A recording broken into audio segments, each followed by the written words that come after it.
നമസ്കാരം. നമസ്കാരം. പേരെങ്ങനെയാണ്? എൻ്റെ പേര് PJ വർഗീസ്. ഞാൻ 1977 ഇവിടെ കേരള ഗാന്ധി സ്മാരക നിധിയുടെ ഗ്രാമസഭാ പ്രവർത്തനത്തിൻ്റെ ഭാഗമായിട്ട് ഇടുക്കി കേന്ദ്രത്തിന് മുഖ്യപ്രവർത്തകനായിട്ട് ഇവിടെ വന്നയാളാണ്. ഞാനൊരു കുടിയേറ്റക്കാരനല്ല, കയ്യേറ്റക്കാരനുമല്ല. ഇവിടേക്ക് നമ്മൾ കടന്നു വരുമ്പോൾ ഏറെ വ്യത്യസ്തമായ ഒരുപാട് കൃഷികളും കാര്യങ്ങളും എല്ലാം കാണുന്നുണ്ടല്ലോ. നമ്മുടെ സമീപത്ത് കാണുന്ന ഈ ചെടി അതാണ്. ഇത് ഹണി പ്ലാന്റ് എന്ന് പറയും. ഹണി പ്ലാന്റ് ഇതുപോലെ ഒരു ചെടി ഉണ്ടെങ്കിൽ നമുക്ക് ഏറ്റവും ചുരുങ്ങിയത് 5 പെട്ടി ചെറുതേനുണ്ടല്ലോ. ചെറുതേൻ എന്ന് പറഞ്ഞാൽ ഈ കുറ്റിപ്പല്ലി ഇനത്തിലല്ല, അതിനും ചെറിയ നമ്മുടെ ഈ വീടിൻ്റെ ഈ തറകളിലൊക്കെ ഉണ്ടാകുന്ന ചെറിയ തരം തേൻ. അതിന് ഭയങ്കര വിലയാണ്, 3000 രൂപ വരെ ഒരു കിലോയ്ക്ക് വിലയുണ്ട്. അതിൽ 5 പെട്ടി വന്നത്. ഇതിപ്പോൾ ഈ കാണുന്ന ഇതൊക്കെ തേനീച്ച. ഇപ്പം മഴ പെയ്തുകൊണ്ടാണ് തേനീച്ച പോലെ, അല്ലെങ്കിൽ ഭയങ്കര എരമ്പലിവിടുന്ന് കേൾക്കാൻ കഴിയുമായിരുന്നു. ഇതിപ്പം മഴ പെയ്തത് കൊണ്ട് പൂക്കൾ കുറവാണ്, അല്ലെങ്കിൽ ഇത് മുഴുവനും പൂവായിരിക്കും. ഈ കാണുന്ന തരത്തിലുള്ള നിറയെ പൂവായിരിക്കും. ഇതിപ്പോൾ ഒരു മാസം കഴിഞ്ഞാൽ ഇത് നല്ല ഇതിലേക്ക് വരും, നല്ല പൂവായിട്ട് വരും. ഇതന്നെ ഇത് നല്ല പൂവായിട്ട് വരും. ഇതിന് വലുപ്പം വയ്ക്കും അല്ലേ? ഇതിങ്ങനെ കൊലയായിട്ട് ഇങ്ങനെ കൊലയായിട്ട് ഇത് മൊത്തം ഇങ്ങനെ പടർന്ന് പന്തലിച്ചാണ് കിടക്കാറ്. അതെ, ഇങ്ങനെ ഇല്യൂമിനേഷൻ നടത്തിയതുപോലെ. ഇത് ഇത് ഇത് ഇത് ഈ ഒരേല എടുക്കുമ്പം അതിൻ്റെ പേര് ഇത് ഗ്രീനിഷ് എന്ന് പറയാം. ഇത് ടോട്ടലി പറയുമ്പോൾ ഇത് ഗ്രീനറിയാണ്. അപ്പം എനിക്ക് എന്നോട് താല്പര്യം എന്ന് പറയുന്നത്, എനിക്ക് ഈ പച്ചപ്പിനോട് വലിയ ഇഷ്ടമുള്ളതാണ്. അപ്പം ഞാൻ എവിടെ പച്ചപ്പ് കണ്ടെടുത്തേ എൻ്റെ എറമ്പൽ ഇതിങ്ങനെ ഇവിടെ ആരും അത് വെച്ച് പിടിപ്പിക്കില്ല. എൻ്റെ എറമ്പൽ അത് കനേഡിയൻ കണിക്കൊന്നെന്ന് പറയും. ഭയങ്കരമായിട്ട് പൂ ഉണ്ടാവും. ഒരു 3 മാസക്കാലത്തേക്ക് പൂ നിൽക്കും. കനേഡിയൻ കണിക്കൊന്ന ചിലപ്പോൾ ഇത് അപ്പുറത്ത് പൂ കാണും. ഈ കിടക്കുന്ന ആ ഒരു വള്ളിച്ചെടി എന്ന് പറയുന്നത് ഇതാണ് എന്നാ മധുമേഘ വൈരി എന്ന് പറയും. മധുമേഘ വൈരി എന്ന് വെച്ച് കഴിഞ്ഞാൽ എന്താണ്, ഈ ഷുഗറിന് വിരുദ്ധമായിട്ടുള്ള ഒരു ചെടി എന്നതിനർത്ഥം. അത് ഇതാണ്, സംസ്കൃതമാണ്. മധുമേഘ വൈരി എന്ന് പറയും. അത് ഒറ്റമൂലിയാണ്, ഈ ഷുഗറിനുള്ള ഒറ്റമൂലി. ഞാൻ ഷുഗർ പേഷ്യൻ്റാണ്, ഞാനത് ഉപയോഗിക്കുന്നു. അത് കൂടാതെ എൻ്റെ ഇവിടെ ഞാൻ താഴെ കാണിച്ചു തരാം. മക്കോട്ട ദേവ എൻ്റെ ഉണ്ട്. ഞാൻ പ്രോസസ്സ് ചെയ്ത് വിട്ടിട്ടുണ്ട്. ഇത് കാണുന്നുണ്ടെങ്കിൽ അമ്മനെ എടുത്തുകൊണ്ടിരിക്കുക. അത് ഞാൻ എല്ലാ ദിവസവും കഴിക്കുന്നുണ്ട്. അപ്പം എൻ്റെ ഷുഗർ ഏറെക്കുറെ കൺട്രോൾ. ഞാനെനിക്ക് 2004 ഷുഗർ ഐഡൻറ്റിഫൈ ചെയ്തു. ഞാൻ മക്കോട്ട ദേവ കഴിക്കുന്നുണ്ട്, മധുമേഘ വൈരി കഴിക്കുന്നുണ്ട്. പിന്നെ ചെറിയ ചെറിയ ഈ എന്താണ് ഹെർബൽ ചെടികളൊക്കെ ഉണ്ട്, അതൊക്കെ കഴിക്കും. നിങ്ങൾ കാർ ഓടിച്ച് കയറി വരുന്നു. കാറിൻ്റെ ഒരു കാറ്റുണ്ടല്ലോ, ആ കാറ്റുള്ള ഈ ഇല മറിയും. ഇവിടെ അടുക്കരുതെന്ന് പറയും, ഡേഞ്ചറാണ്. ഇത് ഗ്ലിറ്ററിങ് ചെയ്യാന്ന് വെച്ചാൽ ടിങ്കിൾ ചെയ്യാന്ന് പറയില്ലേ, ദാറ്റ് ഈസ് ഗ്ലിറ്ററിങ്. ഉണ്ടോ ഇതിന് കളറുണ്ടോ? ഇതിപ്പോൾ വേനലാണെങ്കിൽ ഇത് കൂടുതൽ ഗ്ലിറ്റർ ചെയ്യും.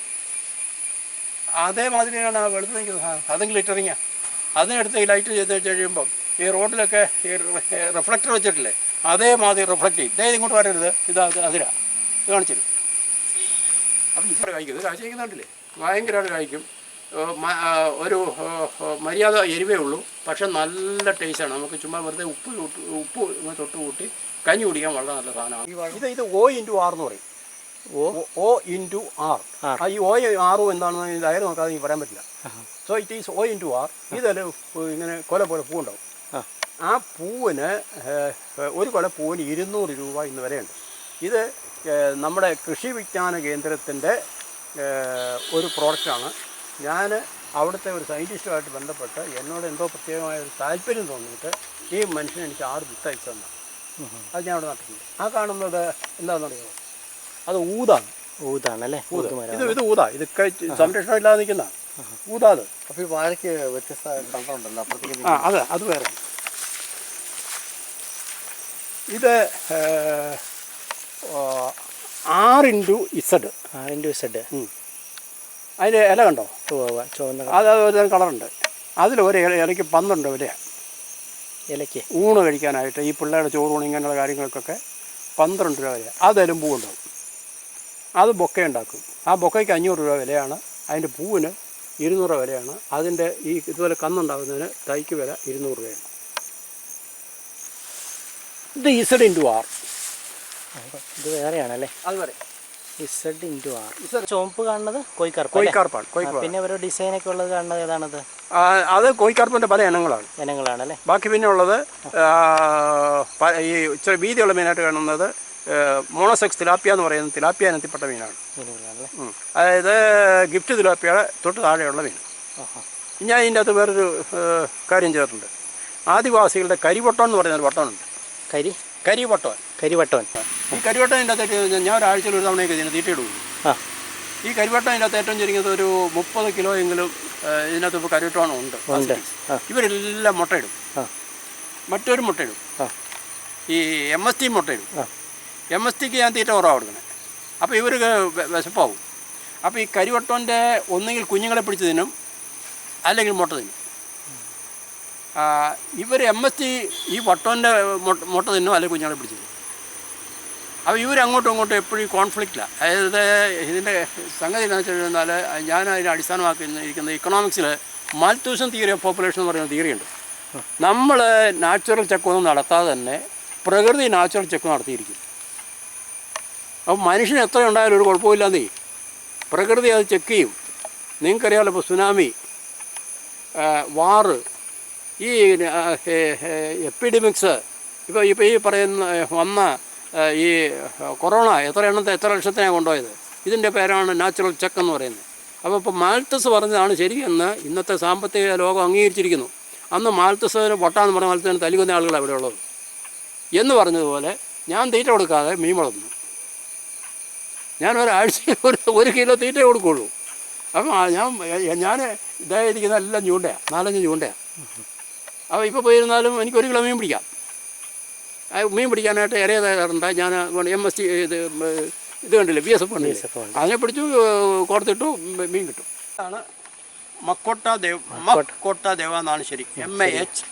MAHKOTA കോട്ട DAV, അതായത് രാജാവിൻ്റെ കിരീടം എന്നാണ് ഇതിൻ്റെ മലയാളത്തിലെ അർത്ഥം. ഇത് മലേഷ്യൻ ഒറിജിനാണ്. ഞാനിപ്പോൾ കഴിഞ്ഞ പല സാധനങ്ങളും മലേഷ്യൻ ഒറിജിനാണ്. അപ്പം ഇത് ഒരു വർഷത്തിൽ ഏറ്റവും ചുരുങ്ങി 3 തവണയെങ്കിലും കായ്ക്കും. ഇതിൻ്റെ പഴം കണ്ടു കഴിഞ്ഞാൽ ഭയങ്കര സൗന്ദര്യമാണ്. ഇപ്പം ഞാൻ കാണിച്ച ഈ ഡ്രാഗൺ ഫ്രൂട്ടിനെ പോലെ തന്നെ അത് അത്രയും നല്ല കളറായിരിക്കും. പക്ഷേ നമ്മൾ കടിച്ചു പോയിട്ടുണ്ടെങ്കിൽ ഒരു കാരണവശാലും 3 ദിവസത്തേക്ക് ഭക്ഷണം കഴിക്കില്ല, അത്ര കയ്പ്പായിരിക്കും. അതേസമയം ഇത് പഴുത്ത് കഴിഞ്ഞതിന് ശേഷം നമ്മൾ വളരെ ചെറുതായിട്ട് സ്ലൈസായിട്ട് മുറിച്ചെടുക്കണം. അപ്പോൾ ഇവിടെ വീട്ടിലായിരുന്നു വേണമെങ്കിൽ ഞാനത് മുറിച്ച് ഉണക്കി വെച്ചത് ഞാൻ ഉപയോഗിക്കുന്നത് കാണിച്ചു തരാമായിരുന്നു. ഇപ്പം നമ്മുടെ ഇവിടെ ആയിപ്പോയത് കാണിക്കുന്നില്ല. അപ്പം മുറിച്ചെടുത്തിട്ട് ഇതൊരു 4-5 വെയിൽ ഒളിച്ച് കഴിഞ്ഞാൽ ഇത് ഉണങ്ങി കിട്ടും. അത് സൂക്ഷിച്ച് കഴിഞ്ഞിട്ട് 6-7 സ്ലൈസ് 3 ഗ്ലാസ് വെള്ളത്തിലിട്ടിട്ട് സാവധാനം തിളപ്പിച്ച കഷായം ഉണ്ടാക്കുന്നത് പോലെ ഉണ്ടാക്കി നമ്മൾ മാറ്റി വെച്ചിട്ട് രാവിലെയും വൈകുന്നേരം ഓരോ ഗ്ലാസ് കുടിച്ചു കഴിഞ്ഞാൽ നിങ്ങളുടെ എത്ര 300-400 ഷുഗർ ഉണ്ടെങ്കിൽ പോലും അത് ഒരു 15 ദിവസം കൊണ്ട് 200 താഴെ വരും. ഇത് ഞാൻ അനുഭവസ്ഥനാണ്. ഞാൻ ഇത്ര വർഷമായി ഷുഗർ അനുഭവിക്കുന്ന ആൾ ഇപ്പോഴും 75 വയസ്സുകാരൻ ഇത്ര എനർജറ്റിക്കായിട്ട് വർത്തമാനം പറയുന്നുണ്ടെങ്കിൽ ഇതിൻ്റെ കാരണങ്ങൾ ഇതൊക്കെ തന്നെയാണ്.